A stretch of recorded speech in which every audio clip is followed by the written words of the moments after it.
Good evening, good afternoon, good morning from wherever or whatever part of the world you've joined for this Thinkers Dialogue.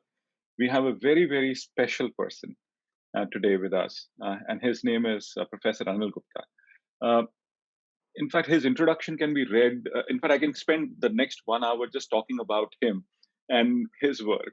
But I think we have to take the opportunity of talking to him. But I must say a few things about him. I got to know Professor Gupta about 7 or 8 years back. And I think for me, he became a friend, philosopher, guide, and a guru in many, many ways. In fact, my whole journey on the idea of innovation was something which was inspired by him. I was looking at ideas of competitiveness. But the first time when I met him, and he was talking about innovation and he said grassroots innovation, I said, wow, like there is something that we have to really understand and look at. And that is how I started dabbling into understanding this area. But without any further thing, in fact, if you really look at his profile, he has been a professor at IIM Ahmedabad. He recently retired after about 36 or 37 years of service with IIM Ahmedabad. And then, of course, he started something very, very interesting at IIM Ahmedabad. I've always wanted to go for that program with him, what he would always call as Shodh Yatra. So which he did for 20 or 30 years. I think since 1998 he started that program. So he still continues, and I think that is one of the biggest learning experiences I can say for people across the community. If you're able to go to the villages, if you're able to walk through, that is when you really understand as to how the world functions, and that is what he does. So at some point in time in my life, I think I would like to spend days with Professor Gupta to really understand what it is. But for his work that he has done over the years, he was presented with the Padam Shri. And I think in 2004. But I think that is an accolade which the country gave, but I think he's much worthy of many, many more things. So accolades don't really tell what this person is and what he is. And it's been an honor to know Professor Gupta in many ways. In fact, I was invited by him to talk in his class as well, which was an amazing experience. And that also instilled the spirit for me or within me to teach outside. So I started teaching a course at Stanford on rebalancing economic systems. So I do not know if Professor Gupta will realize, but it was his ideas which I still talk about in some of my sessions. So that is where it is. Professor Gupta, it's an honor to have you with us today. Thanks a lot for joining in. Thank you, Amit. This is a great evening for me, particularly because I have seen you ranking different states, different sectors, different regions, and the kind of indices that you have developed to measure the degree of innovation. But as you know, neither WIPO nor WTO or any other organization has come to terms with measuring creativity at grassroots. So none of the innovation index today, whether by INSEAD, whether by Cornell, whether by any other institution of the world, they believe that people in the rural areas are sink of sermons, sink of aid, sink of assistance. They are vessels in which you pour ideas. They are not source of ideas. They are not source of innovation. So from sink to source, this was the transformation that we brought up in our work over the last 33 years, 35 years. And the demonstration that poor people are poor in wealth, but they're not poor in mind. They're not poor in ethics. They are not poor in general, in values, in love for nature. That is why I don't like the term BOP, which many times you use, because the bottom of the poor people are at the bottom of economic pyramid. Please mind it, BOEP, because they are not at the bottom of ethical pyramid. They are not at the bottom of innovation pyramid. You see, they are not at the bottom of circular economy pyramid. They would try to use everything for repurpose or something. So, in fact, the biggest circular economy champion is a grassroots innovator because he always uses second-hand parts in whatever they fabricate. So, if there is one champion of circular economy, much before the term circular economy was invented, is the grassroots innovator. So, with such a wealth of richness, we still refer or focus on parameters in which they are weak. And you know what the implication of, there's a very interesting Danish linguist who once said, language shapes the habit of thought. The moment you say BOP, you're referring to a resource in which poor people are poor. So your patronizing instinct will, by definition, manifest. How can I help? Isn't it? That's a thought which will come in your mind. The moment you say, no, they're at the top of the innovation pyramid. The moment you say, can I learn something from that?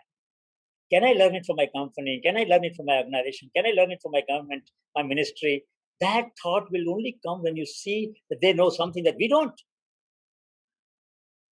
To get more out of less for as many people as possible, and sometimes for as long as possible, is what these people know very well, as my friend Dr. Mushakar often says. So I would say that the very concept of notion of innovation from grassroots must be distinguished for grassroots.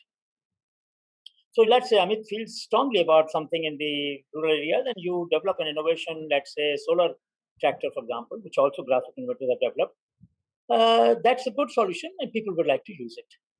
And nothing wrong with that. But that is the kind of challenge that Amit faces in the marketplace or in the institutions that society has is very different from when some mechanic in the village develops the same thing. The kind of challenges that he or she faces are very different.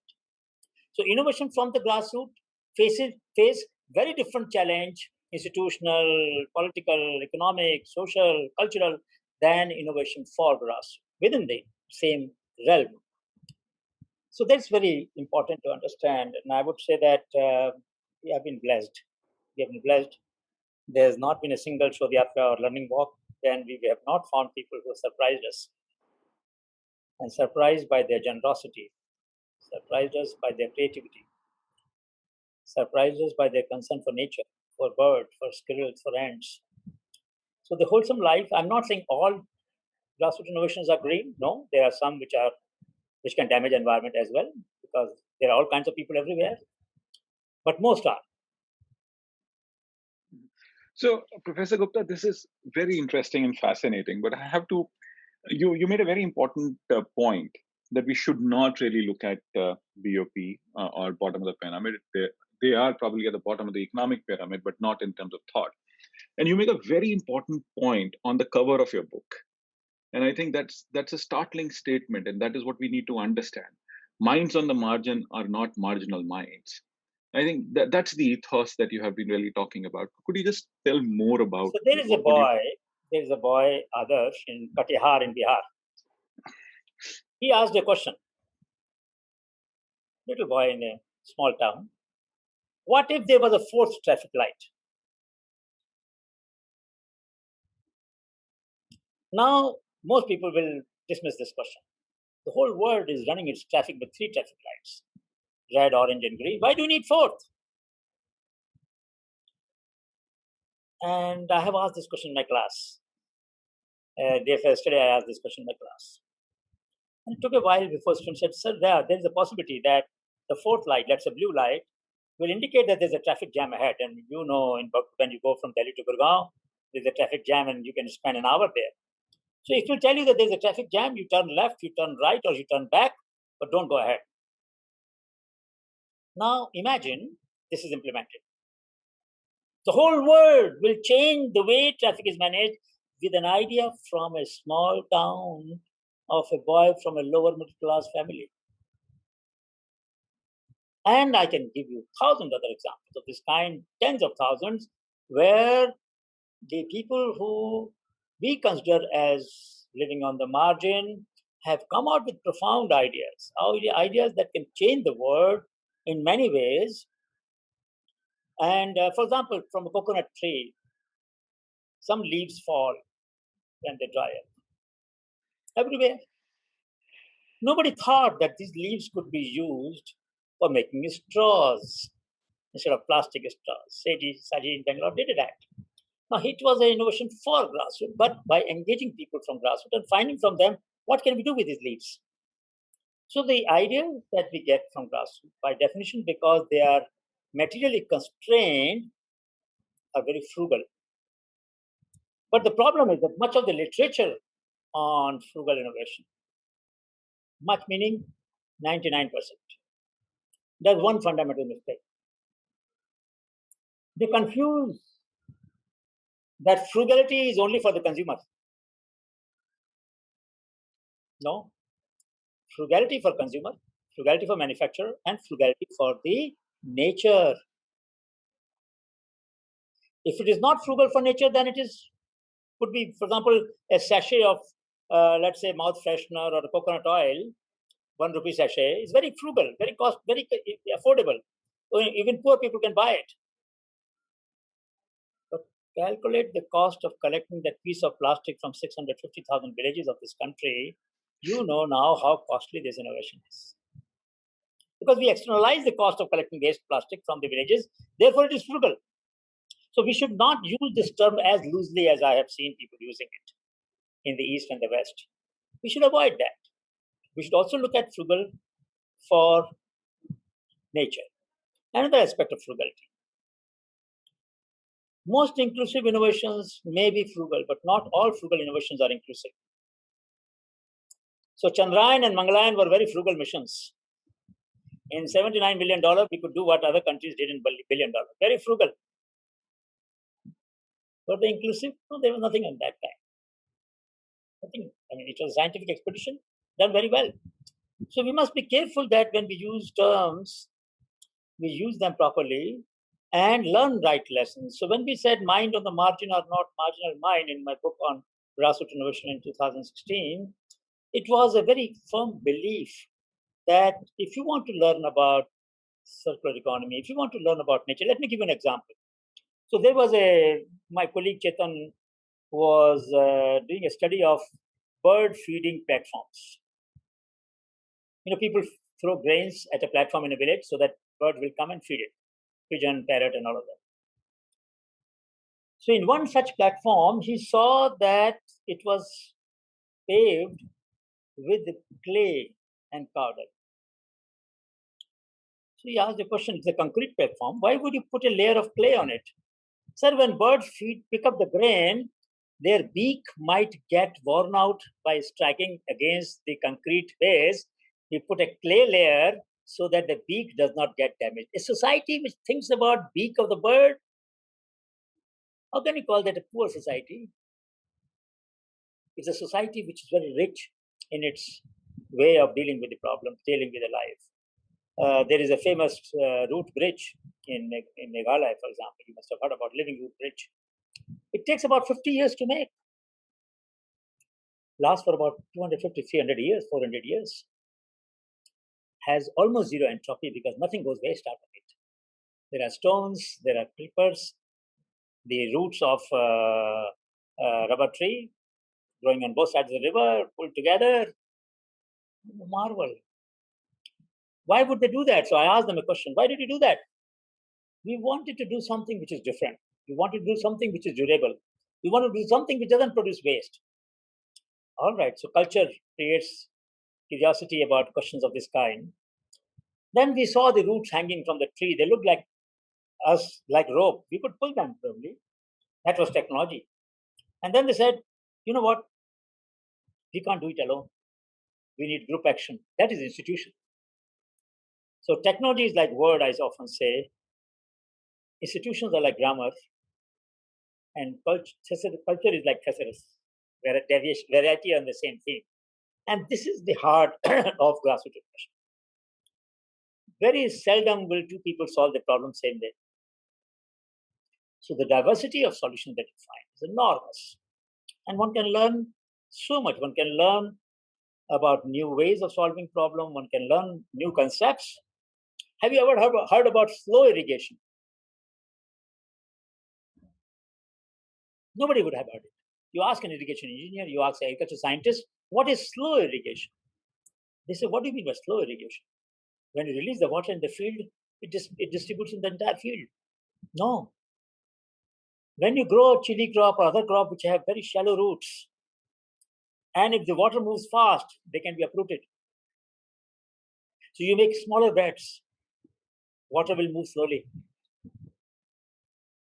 Water will move fast, and when you make bigger beds, water will move slowly because it has to move but longer distance. It will lose momentum. So when it is slower, it would not damage the roots of such plants which are have a very shallow root.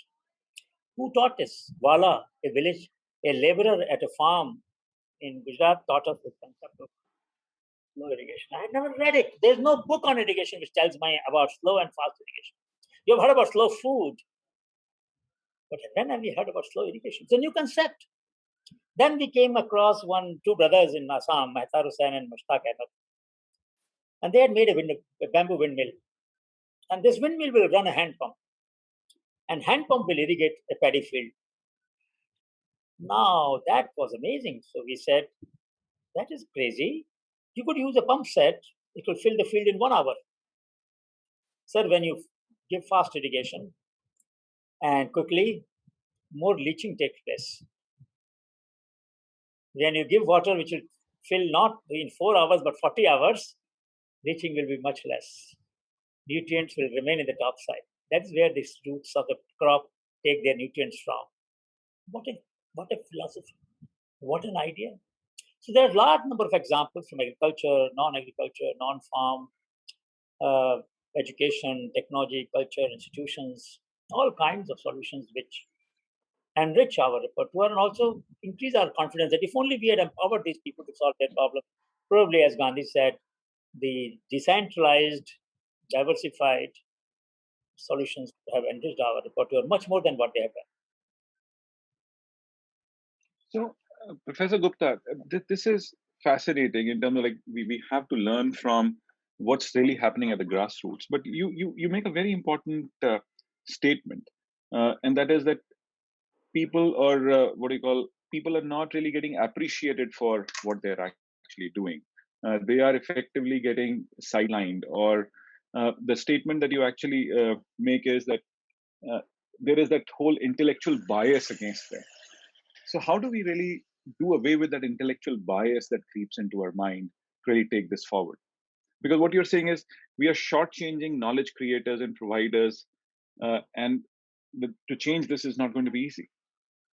Well, there are two levels at which will I answer. First, I will answer that a lot of people who went to the field, to the villages to document the knowledge of the tribal, knowledge of the healers, knowledge of the bone setter, knowledge of the livestock people, knowledge of the innovators, mechanical innovators, knowledge of the energy solver innovators. Most of the time they went there, documented it, they became the author of those papers. People got no credit. People became anonymous. When we started Honeybee Network, if you can see this logo, the logo says a nameless, faceless person comes in contact with the network, gets an identity. And this identity is what we're talking about, that they matter, that they have a voice. So what we say is that Honeybee Network tries to give them voice, visibility, and velocity. Voice, visibility, and velocity. So how do we do that? So first question is, we said, no, whenever you document the knowledge of people, you will not make them anonymous. They could be co-author of the publication that you bring out. So many scientists, I'm very proud to say, accepted this point, and they have co-authored publications with the provider of herbal healing solutions and whatever. Second, we said, whatever you do must share with them in their language. It could be in Malay, it could be in Bahasa in Indonesia, it could be Chinese, it could be Tamil, it could be Telugu, it could be different languages. Third, that you must cross-pollinate ideas of one region to another. We connect world globally. I'm talking to you through you. I see here Alenita, who I met in Malaysia, who is now in Denmark and attending this talk. We are connected globally. But do we connect people from one part to another? No, they remain fragmented. So we must make it possible for them to be connected to each other around the world, across the world. And fourth is that if we generate any benefit, the share must go back to them. These were the four principles with which we started Honeybee Network. And I must say, a bright spot in what I have said, and I would bemoan otherwise, but I would like to mention that I worked with four presidents of our country. Dr. APJ Abdul Kalam, I taught a course with him. Mrs. Pratibha Patil, Shri Pranab Mukherjee, and currently I worked for 1 year with him, not more, Shri Ramnath Kovindji. Three of them took the movement very far ahead. For example, Dr. Kalam introduced the concept of presidential award. So President of India recognizes the grassroots innovators. That has never happened in any country in the world. He, in fact, invited innovators when he was president to his Rashtrapati Bhavan. And I remember a case when there was an old gentleman, old innovator, and there was no concept of any chair for the guest. They were supposed to stand and take the tea and coffee. He got a chair brought. And then he put the snacks in a plate and he said in Tamil to him that please sit down. And then he offered the snacks to that innovator. A president of this country, billion people country, offers the snacks to a grassroots innovator after making him sit because he was too old. Then Mrs. Patil, she brought the concept of bringing exhibition to the Rashtrapati Bhavan. And Sri Pranab Mukherjee started Festival of Innovation. And Festival of Innovation implied also innovation scholars, where 10 innovators, children, students, farmers, stayed as the guest of President at President House for 2 weeks to 3 weeks. No country can claim that innovators will be the guest of President House. I have never stayed at President House, but they did. And of course, Sri Ramnath Kovindji made it into a Festival of Innovation and Entrepreneurship, but then it was stopped at Rashtrapati Bhavan, which I feel could have been continued because there is a great grandeur.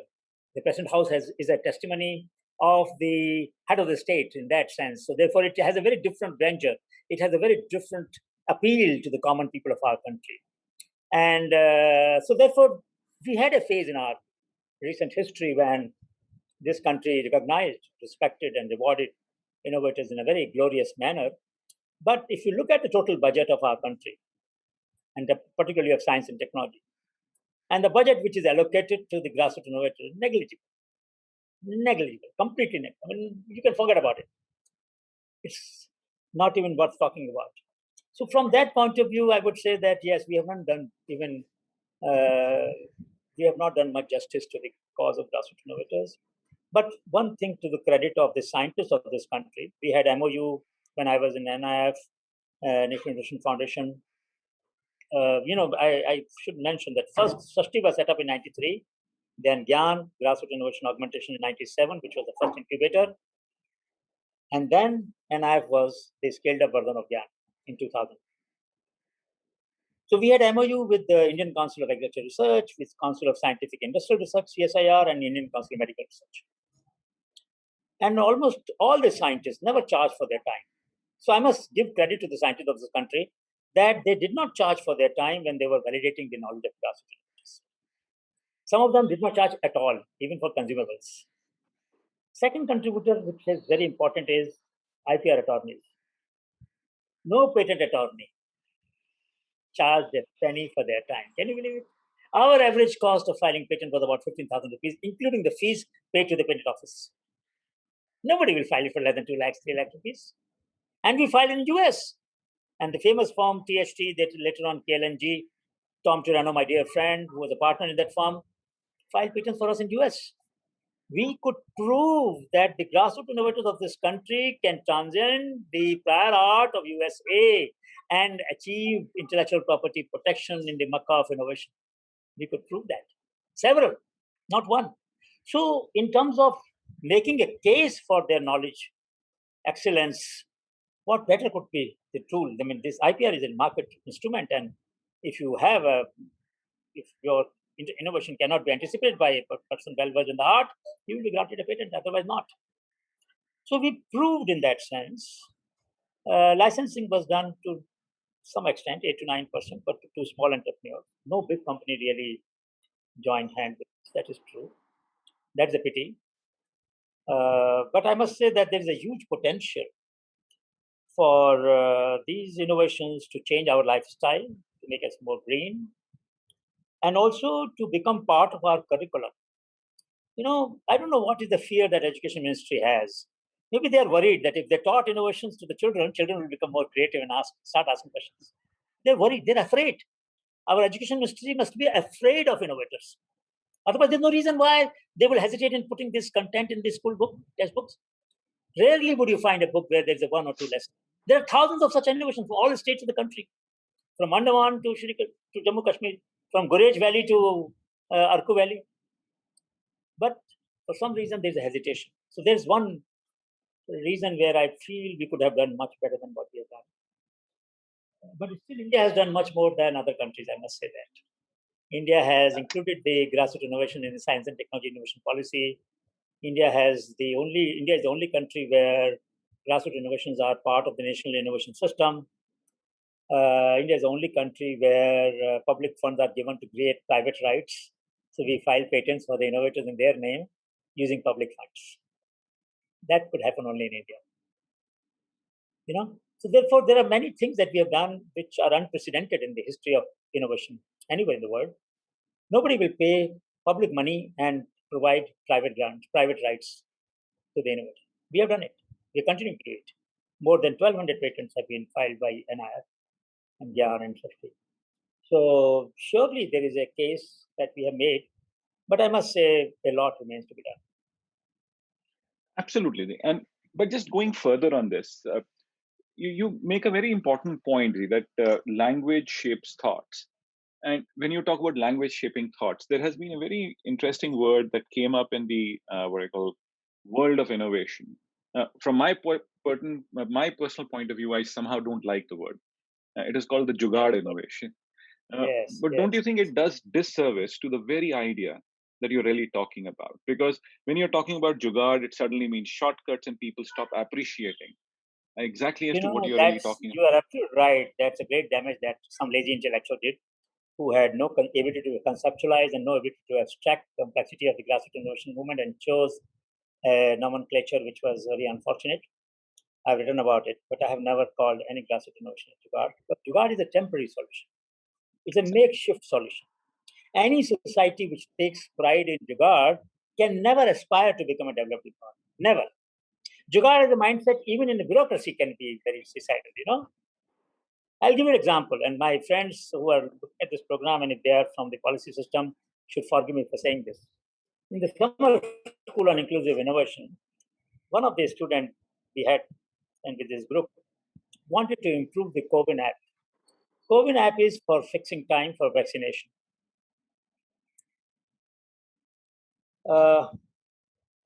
Why am I talking about it? I'm talking about it because when we book a railway ticket, India is the one which handles the largest number of railway tickets from anywhere to anywhere. You can book them sitting at your home, right? ICTRC and so on. So, in that, what happens when you book a ticket and somebody cancels, your turn goes up. In COVID, it doesn't go up. So, if you have booked a vaccination slot and you did not go, the vaccine goes waste. If there are not other people waiting there. Now they have modified by saying that you don't have to do pre-registration, you can go on the spot and get it. But imagine a damage was done when you did not create the same flexibility that existed in railway reservation system. And you could inform the next people in the line, 10, 12, 50 people below the person who has been slotted today, inform them as soon as there is a delay, please inform them, rush, because your turn has come now, we are willing to vaccinate you. So then people will be obviously very happy that they are being invited to vaccinate, and we want all of them to get vaccinated as early as possible. What I'm trying to say is these are solutions where we don't learn from what we have done before. Jugaad is a temporary solution, is a makeshift solution. It's a solution that may not last long, and that creates a mindset. Abhi problem ko solve kar lo, baad mein dekhenge. You just solve the problem now and we'll see later. That later never comes. So one good example is you must have put your charger of phone in a socket. Does it fit every time? Does it fit everywhere? No. Why? Not at all. This country of 1 billion and 130 billion, 1.3 billion people cannot design a socket for the plug. Are you saying country which can send 100 satellites in one launch and put them in different orbits cannot design a socket? Because of जुगाड़ mindset. ढीला है ना यार, इसको थोड़ा सा कस दो, उसमें एक माचिस की तीली लगा दो, थोड़ा टेढ़ा कर दो उसको, उसके नीचे कुछ कागज का पिन लगा दो, कागज का पिन लगा दो. This mindset is very, very suicidal, damaging, and I pray that other countries who are trying to lap up this term should not follow in Indian footsteps so far as the not developing systematic solutions are concerned. They will suffer our fate. And I don't want them to. I don't want India to suffer, and I don't want any other country to suffer. So this is a very open lesson to everybody. Jugaad is not the way Indian grassroots innovators solve problems. Some of them do, I agree. I'm not denying that at all. But then our intention, our effort should be to blend them with modern science and technology and other institutional resources to develop them into a durable, systematic solution, sustainable solution. So I agree with you completely that Jugaad is a very misnomer. It doesn't do justice to the society, and even in social innovation, for that matter. When we try to solve problems, there was that 50% people in this country don't have smartphones. So what happened to online education for children of these people? Are you saying that the Secretary of Education and Minister of Education does not know this? Today's Economic Times has a news that 70% people in Maharashtra, 70% children from Maharashtra did not have access to online education. And many other states for that matter. Average is about 50%, 52%. What did Bala Jadhav, whom we gave HP and Kriya Award, Gyan has instituted, Honeybee Network has instituted Global Innovation Awards called as HP and Kriya, Honeybee Network Creativity and Inclusive Innovation Award. First time we gave this award, 2,500 entries from 87 countries. And one of the winners this time was Bala Jadhav, an assistant teacher from Maharashtra. What did he do? He said, all right, you don't have smartphone, but you have feature phone. Yes. Feature phone has a function called as conference call. I can put 10 children in one conference call. I have 40 children to teach. I'll make 4 calls and 40 children will be in my class. How empathetic. Government of India cannot learn from this. Why is it not learning? What is the logic of not letting half or in some places 2/3 children of this country being out of school for 1.5 years and no worry, and nobody's losing sleep, and there's no debate? And doesn't matter which party you belong to, because there are different governments in different states. So you cannot make it a political issue. Every government is equally to be blamed for not using radio, radio is the most democratic means of education. Mm-hmm. Give access to all radio stations, hand over to teachers. कुछ नहीं करना है, बच्चों को पढ़ाओ. Teach the children. Everything else can wait. Children must get education. If with teachers they have difficulty in learning, many children in our country. Without teachers, how will they learn? For 1.5 years, 2 years, they have not gone to school. Now, what I'm saying is that there are innovations emerging even in handling such complex problems. Another teacher did was something very interesting. He said, well, I have to make 4 calls. Why don't I do one thing? I give Bluetooth speaker to the kids in different villages where there are about 5, 7, 10 students. I will make a conference call, but now they will put it on the Bluetooth speaker. So kids, while maintaining distance, will learn together. So now in one call, he can get 40 children in 4 places, 10 children each. Simple solution. If you listen to the grassroots, you will find that there is a strong empathy, samvedna bolta hu main isko, and desire to transcend problems and find solutions. We don't hear. These are not, mind you, these are not jugaad solutions. They have identified very interesting feature of existing mechanism and leveraged it to reach the unreached. Or as Gandhiji said, Antyodaya, the last person in the line. They are reaching the last child in the line. So, yes, this thought must be developed further. Sure. And Professor Gupta, you said something very important, that somehow we are very scared as society, maybe. I don't think you can just say that it's the government which is scared of creating teaching creativity to students. Is it a societal reflection, or is it something else, or is it just political? Because it just can't be political. There's something cultural, societal to this as well. You know what? When children ask questions and you don't know the answer, what do? Oh, when you grow up, you will learn it.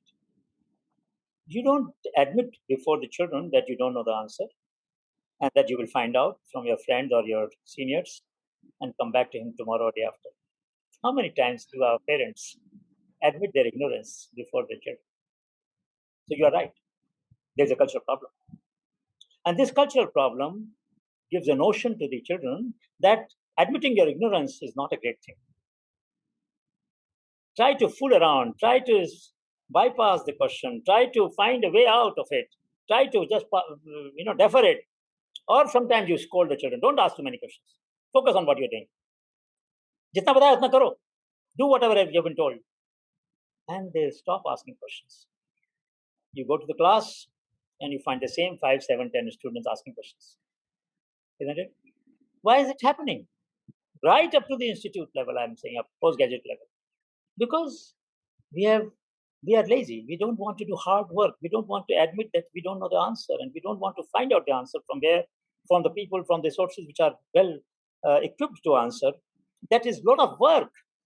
Bringing up children is a lot of work. It's not easy. It requires hard work. Then those children will ask fundamental questions, and that's what will make the society go forward. They're not willing to do hard work. So you are right, there is a cultural root. But then, why do we make policies? We make policies to bring about behavioral change through various incentives, through positive and negative incentives, through coercion. Why do you charge 1,000 rupees to a person who's not wearing mask? Gujarat collected 273 crores rupees in mask fines. 273 crore rupees. Yesterday's news. Through fines on people who are not wearing masks. Yes. Why? Because mask is necessary today. Minimum.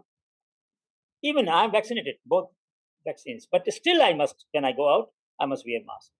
So the question now is that you need negative incentives, you need positive incentives to bring about behavioral change. To say that it is a cultural issue and if people don't wear, it's all right, then our role is minimized. Then what do we do as a public policy maker? So I'm not going to keep Education Ministry out of the loop. I will hold them responsible because I have marked Mr. Nishank in my tweet several times telling him that, look, there are children in this country who do not have smartphones. Think about them. There is not a single consultation we have had in the government or Niti Aayog for that matter. And Niti Aayog Vice Chair is my dear friend, and I'm going to meet him in a few days' time. And I will tell him again that, Rajiv, please do something about it. How can we sit quietly when there are so many children out of school? And these children forever will keep this lag in their career. They will always be behind. The Sustainable Development Goals say leaving no one behind. And we are systematically leaving 50% of the children of this country behind forever. They can't learn at the pace at which average children learn. Now they have to learn the lag of 2 years. The child who will come in third class would not have learned first, would not have learned second. How will he learn third class content immediately? तो हमेशा के लिए पिछड़ जाएंगे ना बच्चे हमारे. They will lag behind forever now. So there will be two classes of citizens in this country, one to serve and one to rule. Is that the word we want? I don't want that kind of word. And I'm quite confident that if we give challenge to the teachers of this country, they are very capable of finding solutions. We have to empower them. We have to listen to them. We have to trust them. So, Professor Gupta, you're making a very important point, though it is not part of the topic, but I still would want to ask that question. That we have to enable the teachers, but I think there is somewhere that there is too much control on the teaching fraternity from a bureaucratic process point of view as well. Don't you think that that is also stalling a lot of things? Of course, it is, but too much control also creates a lot of issues. You see, control in any system. Why do innovations emerge? Innovations emerge because I have freedom to try something for which I don't have any better alternative, correct?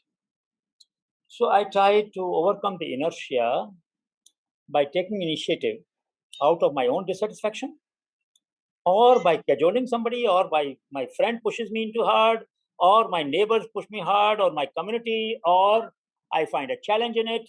For various reasons, I get provoked to try something. And this provocation sometimes comes from within, sometimes from outside. So there are intrinsic motivations, there are extrinsic motivations. Control-based systems are believing that it is, I tell you and you do it, the kind of framework that system perform well. There is no theory. I mean, all the words, research studies, all the empirical work has shown that when you give autonomy, when you give freedom, there are very, very interesting concept here. There are two things that we all have to deal with. One is autonomy, second is agency. Autonomy is freedom to make decision. Agency is willingness and capability to use that freedom. All of us have a lot of autonomy. What we lack is agency. And that is the agency which makes the grassroots innovator different. That innovator uses this freedom to take decision for a larger public and social good. So if you allow teachers to experiment, and my colleague Dr. Vijay Sherichan at IMA has developed a website called as inshodh.org, where he has large number of innovations by government school teachers. I know so many teachers who have done wonderful innovations in different subjects. And if there are so many innovations by teachers, then why is it that we are not giving them more responsibility and more freedom? So control is opposite of trust. When you don't trust, if you don't trust that people can solve problems, you will not develop policies which support grassroots innovation. But if you trust, so you will say, okay, in Panchayat, 20% funds can be used for local innovations to solve local problems. You can have solutions from your own village. You can borrow solutions from another village. You can borrow solutions from another country. We don't care. You are free to choose your solutions. That will unleash enormous. I once said that on 15th August, we should honor the people from our community, our village, our town. 26th January, honor the people from other towns, other villages, other communities. Create a culture in this country. Twice a year, once we honor people who have solved problems creatively within the community, larger community, and once when you have learned from others, you learn to honor innovations from outside, because no one community or innovator set community can solve all problems ingeniously. We need to learn from others. That's why cross-pollination in Honeybee Network is so vital, so fundamental. So I would say that control is the antithesis of it. If we at all we have to control our own mind, not the bureaucracy, not the freedom of others. We should control ourselves and restrain ourselves from taking away the freedom of others. Mr. Gupta, you make a very important point in terms of that we should celebrate people at the village level. We should look at what are the innovations happening. I think if you're able to imbibe this, it also has in store for us that we are able to solve a lot of our economic challenges as well. Because that could be the right way of really looking at economic development in the country itself, because you can create very localized systems to really move things forward. And that could just be a very Gandhian way of looking at things as well. 24th July 1929. 24th July 1929, Mahatma Gandhi gave a design challenge. He announced an award of 7,700 pounds to anyone who will design a spinning wheel which will have 18 to 22 count yarn, which will not make women tired, which will be not having more than 10% cost of maintenance, which will not cost more than X amount, which will last at least for 25 years, etc. Beautiful conditions. They are all given at gyati.techpedia.in/announcement. 1929. 7,700 pounds, which means 1 lakh rupees of that. Today it will be about 10 crore. Is there a single challenge award of 10 crore or 5 crore, even 1 crore today? What prevents us from doing that? This country lacks money? It doesn't lack money, fortunately. Private sector lacks money? No. Neither private sector nor public sector nor state has announced challenge awards of that order for solving chronic problem for our country. 250 million people of this household use a stove, chula, for cooking food, which was invented 10,000 years ago. The ancestors used 3 stones, put a fire, and cooked food on that. That is the exact form of chula, a stove, firewood stove that 250 million people are using today. Hardly 14% is the combustion efficiency. We couldn't design a good multi-fuel stove for these people. We could design Param supercomputer actually. So we cannot claim that we are not capable. I have a great faith in the scientific and technological capability of our people. I'm a great admirer of that. We could develop vaccines so quickly. We could develop diagnostic tools. You know, in February 2020, we didn't have any diagnostic tool in this country. We have now more than 2 dozen indigenous. Some which work at room temperature, some with saliva, don't even require RT-PCR. There's so many microfluidic choices have been given. So this country is very capable. Given the challenge, they rise to the occasion. Why are we not issuing challenge then? So I would say that there are many things that we can do to bring out the best for economic development.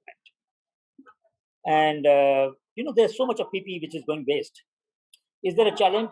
Is there a challenge for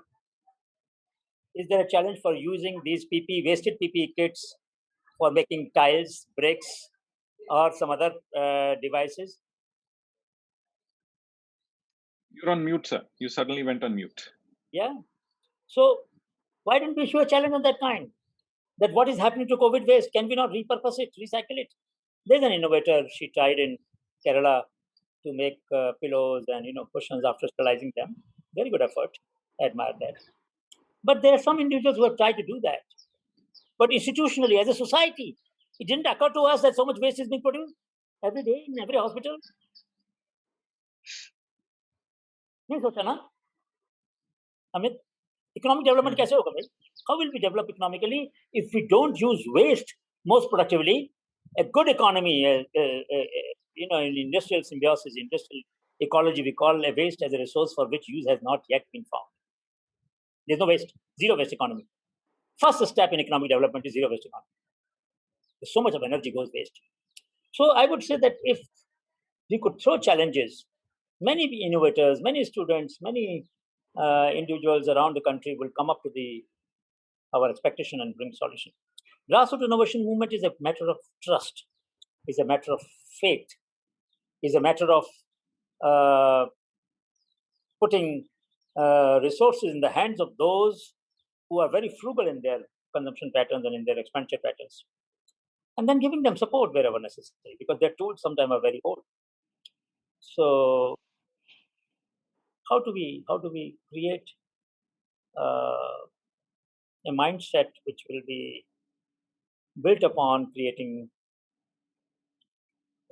durable solutions and not makeshift solutions that will take us some distance, but then we'll come back to our old habit. And our efficiency, overall economic efficiency and social efficiency will not go up. That is the problem with Jugaad. It solves the problem. You can get over the problem. And then after some time, old habits come back and you start behaving the same way. So it doesn't change your mindset. In fact, it creates a Jugaad mindset. Problem आएगी तो कुछ fit कर देना. That's the reason. So I would say that this is not a good mindset. We should all work together to change this mindset. And it is possible to change the mindset. In summer school on inclusive innovation and NB network, what we do, we ask students to take a hammer, and when they were physical school, hey, take a hammer and break the first prototype. Literally, break it. Smother it into pieces. Because people often get in love with the first solution they try. And that prevents you from exploring other choices. And we want to break this habit. It becomes very painful. You have assembled something with a lot of effort, day and night work, and then professor says you now take a hammer and break it into pieces. Yes, because you should, as a habit, not get in love with the first solution that comes to your mind. So there's a way in which we can create alternative mindset. That's what I'm trying to say. It's possible. And we can democratize this. Absolutely. And I will take a couple of questions from the audience. So there is a very interesting question from Kushwant Singh Rathod.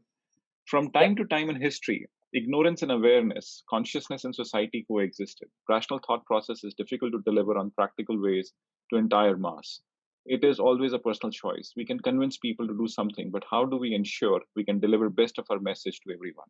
Is it even possible? So I was teaching a course at IIT Bombay along with my friend Professor Chakku Chakravarti in Industrial Design Center. There were about 200 and odd students, 250 students. I asked them a question. I said, who takes the cold food at home? Amit, ध्यान से सुनना, ये तुम्हारे पे भी लागू होता है. Who eats the cold food at home? So after some hesitation, children said, mother. I said, mother must have done a great crime because she gave birth to you and she loves you so much that she gives you hot food. And you are so callous and indifferent and disrespectful they don't even have the courage to ask her, Amma, now you sit and I will cook food for you. So I gave them an assignment. For 1 week, you will all cook hot food for your mother and upload the photographs of the first bread that you cook and the last bread on the weekend. And we invited Sanjeev Kapoor to a session when they all presented their ideas. Master Chef, my dear friend. Now, look at this. Children did it. And we allowed mothers to join that class of Sanjeev because, of course, they've all heard him, so they wanted to attend his personal class.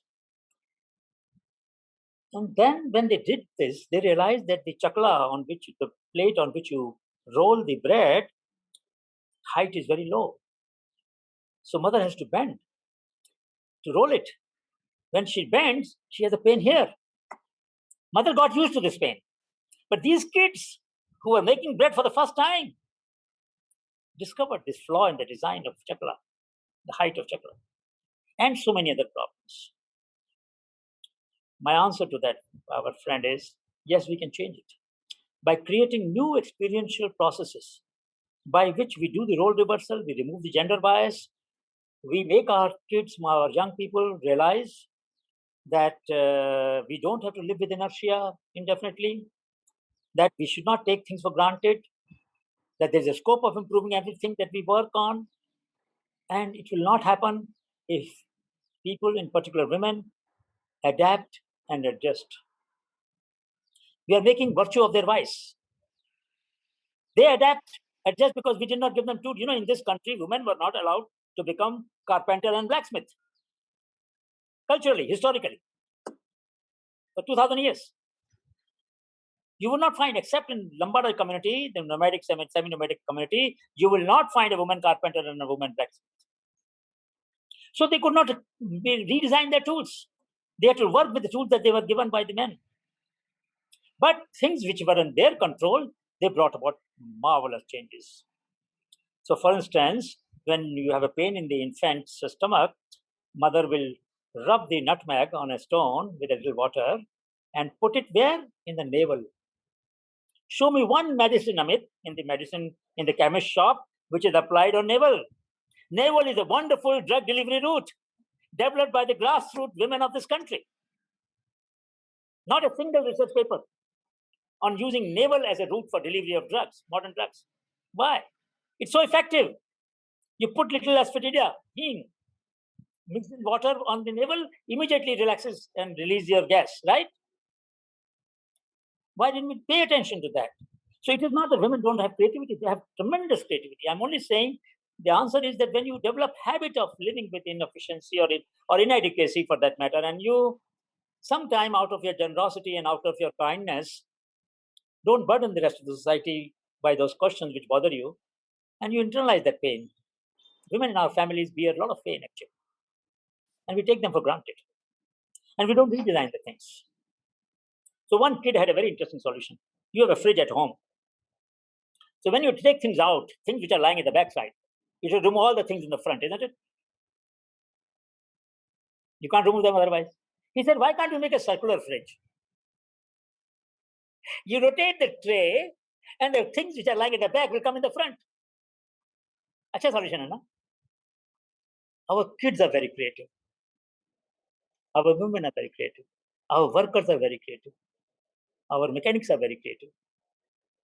But we have a habit of living with inefficient solutions indefinitely. That is the habit. That habit has to change. And I would appeal to all the friends who are online today that it is possible. We can do it. It is just requires little nudging, asking ourselves a question that is there something that I'm tolerating too much and that can go through some change and make it become better? And that's it.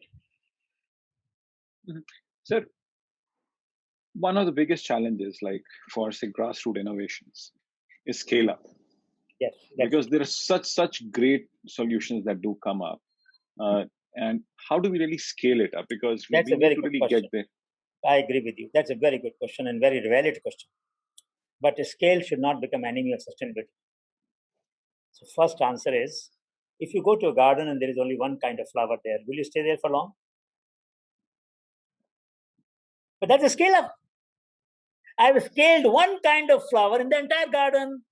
What's the problem with that? You asked for it. I'm giving you that garden. Why don't you stay there? Get the point?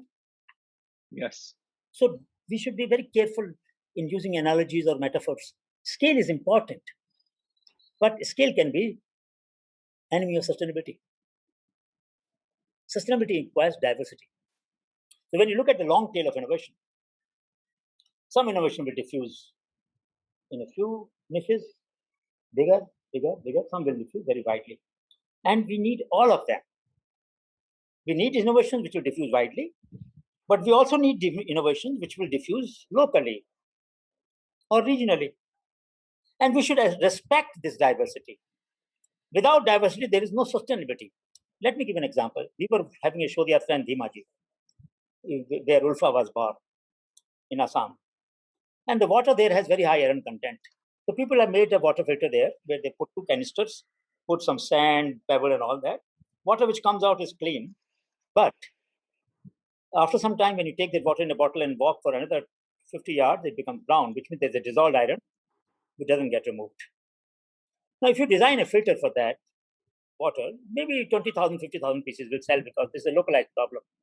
No company will make it. No company will design a water filter for only 50,000 customers. So what happens now? We need to do R&D, we need to do innovations, we need to improve the local solutions. And there we need a blending. And that solution will not diffuse because the problem is local. So you say, no, sir, we would like to wait till the iron rich water becomes a problem of 5 million people. Then my solution will go to 5 million. Yeah, Jeep there. You want the problem to be scaled up. So now the pandemic has scaled up the virus problem. Develop solutions. You want to scale up solution? Then the pandemic has done it. Is that the right way to look at the problem? So I would say niche-based solutions are as legitimate as scaled-up solution. And remember, scale-up of hiding varieties was very necessary at one time, has done great damage to our soil nutrients, our water table. Punjab, Haryana ke problem kya hai? There's a rotation problem. Wheat rice rotation has taken away the entire fertility of that region, right? It's scaled up. Green revolution scaled up. Why are we complaining now? There is no agrobiodiversity. All the varieties are lost. So please understand that we must develop a framework where consumers will demand diversified products and services, where institutions will provide supply chains which will supply those products into where the demand is, and where incentives will be provided to have solutions, which will work at different scales. Some will work at global scale, some will work at regional scale, some will work at district scale, some will work at a local scale. And all of them will be legitimate. And we need to create a system of that kind. Sure. So what you're really saying is that we need to have an ecosystem which works very well, and we appreciate as to what are the challenges. And alluding to one of your previous points, and that was about the corporations. How do we really involve the corporations to really be part of this movement? Like there are very far and few in between who are really doing some bits of work here, because predominantly, quite a lot of it, if at all, is driven through governmental funding. In fact, when you were talking about R&D investments, 60 to 70% of R&D investments in India are made by the government money, but the private sector is not really doing any investments there. So how do we really involve those Amit, I'm sets of going to people? say something because you are my friend. I can tell you this to you. You are heading the Institute of Competitiveness. You should change the name of the institute. It should be Institute of Competitiveness and Collaboration. Because I tell you what, during the Industrial Revolution, 18th century, there's a city called Lyon in France, and it was famous for silk loom. So what happened was that the silk loom owners, when they will put their children as apprentices, They will not put them apprentice with themselves. They will put it apprentice with another people. In many places, this is the custom, that you don't want to train your child yourself. So in market space, they were competing. In knowledge space, they were collaborating. Now you go to Coral Bagh, and there's a line of women dress shops. The wife goes to the shop and says, "This is very good kurta, but I wish the collar was like that or sleeve was like that." He goes to a neighboring shop and gets a kurta. Is that what you're looking for? It's quite close to what I'm looking for. Take it, madam. Kya kiya usne? He pooled the inventory of all the competing shops right in front of you. Till the customer was outside, they were competing. Once the customer is inside shop, he is not a customer of that shop, he is a customer of that market. यहाँ से कोई खाली नहीं जाएगा भाई ग्राहक, ठीक है ना? So the cooperation that is evident in everyday life, we are not bringing in our classrooms, we are not bringing in our policies, we are not bringing in our institutions. Cooperation is taking place. We are surviving because of cooperation, my dear. And this is evident. I have now, for last few weeks, I've been focusing on network model of entrepreneurship, where I want to tell people that, look, if you can't cooperate, at least make a common catalog. Become each other's franchisee. Promote each other's product. So customer finds that, well, he comes to you for buying your device or your innovation, and you offer some solution. He says, nah, but I want, what else do you have? And he said, my friend has this, my friend has that. Okay, I would like to buy that. You didn't lose anything. He didn't buy your product, but he bought something that you also showed him because you had a catalog or you were a franchisee of that product. This kind of cooperation we need very badly today. And pandemic has taught us that alone we can't survive. People with huge monies, huge wealth, couldn't do anything. And they were begging for oxygen. They were begging for different things. Right? Mm-hmm. Now is the time to learn that the cooperation, both at institutional level, social level, country level, is the fundamental value that will bring us together, not just among ourselves, but also with nature. So cooperation is so fundamental to survival and sustainability. And grassroots innovators, I must tell you one thing. They are very trusting people. I mean, when we go on show the others, there's no guarantee that we'll go again to that place. Why do they share so much knowledge with us? Why do they cooperate so much? Why are they so generous? Because they have trust that these people have come. In summer, we go to hot places. Winter, we go to cold places.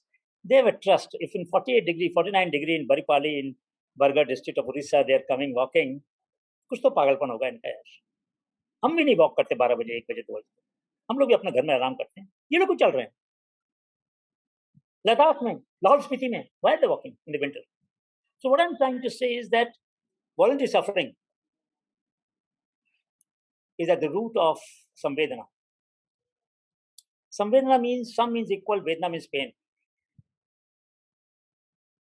When you internalize somebody else's pain as your own, it does not remain anybody else's pain. When you try to innovate, now you are innovating for your pain. Swantah sukhaye. For my own happiness, I'm doing innovation. I'm not doing a favor to anybody. Samvedana se sarjanshilta swantah sukhaye ke madhyam se. From empathy to innovation through one's own inner happiness. And that is the heart of the matter in grassroots innovation movement. So cooperation is embedded between the customer or a client and the creator, in this case, an innovator, mechanic, farmer, whosoever. And this process needs to scale up. If you ask me what should be scaled up, the philosophy underlying the grassroots innovation, that should be scaled up. We should learn to cooperate. We should learn to solve problems and create knowledge public goods. Last point I would mention is, I don't know how much time you have, but this download to upload ratio. Many young people are there on this call, and I want to appeal to all of them. They should all ask themselves, how much did they upload last week? How much did they download last week? If this country has ever to become a knowledge society, ever, the ratio will have to change, isn't it, Amit? Absolutely. We can't be the world's largest consumer of content and not producer of content. Yeah, share karo na. I'm expanding the concept of cooperation now. Globally, I'm saying, cooperate with the world at large. Share with them your ideas. They will follow your ideas. You will automatically become leader here. Leadership is not given. Leadership is extracted by your conduct. When you share openly, then people follow you. Share. blog, write, put in open source. Our industries don't do that. Our institutions don't do that. MIT has put entire courseware online. कर दो ना सबका courseware, मेरे तो सारे course outline, मैं तो अपने कोर्स को भी वेबकास्ट करता था यार, क्लास को, कोई भी अटेंड कर ले मेरी क्लास, क्या दिक्कत? So I think this notion that we can create collaboration, we can create cooperation, and this cooperation can become a very important driver for our efficiency, and not just the competitiveness that brings the efficiency, but also collaboration, because we learn from each other. We truly believe in open innovation, which is reciprocal and respectful, and not just contrived where you try to take something but not share, and so on. So it's possible. Grassroots innovations teach us many lessons. So let me close by saying, last point I would like to make is that grassroots innovation movement is not just about innovations and not just about solutions. It's also about the philosophy of sharing those solutions. Majority of the people solve their problems, share their solutions in open. They don't mind if other people copy. Right to life takes precedence of to right to property. And therefore, while we have filed patents for people, hardly 1,200 out of 300,000 ideas, large number of innovations are in open source. And you are welcome to join as a volunteer of Honeybee Network. And I'll be very happy if any one of you wishes to explore this subject further. Amit, thank you very much for having me with you today evening. I hope it will bring some new volunteers and new friends for us. Thank you so much. I'm sure this has been such an insightful interaction. And I think there are two very big takeaways, which is the essence of what we're really talking about. Like, one is that we have to really talk about from empathy to innovation to about our inner happiness. The second thing is that we have to move from Internet of Things to Internet of Thoughts. And that is what you actually say in your presentation as well, and very powerfully said. So it is about sowing the seeds of samvedana to trigger sprouts of srijanshilta, as you say, Professor Gupta. That is the essence, and that is what we should really all think about imbibing in our thinking and moving forward. Professor Gupta, it has been such an honor to have you with us today. Thank It you was so such a much. great learning Thank you so much, experience. Amit. Thank you. Thank you. Thank you. God bless. God bless you. Thank you. Bye-bye. Bye.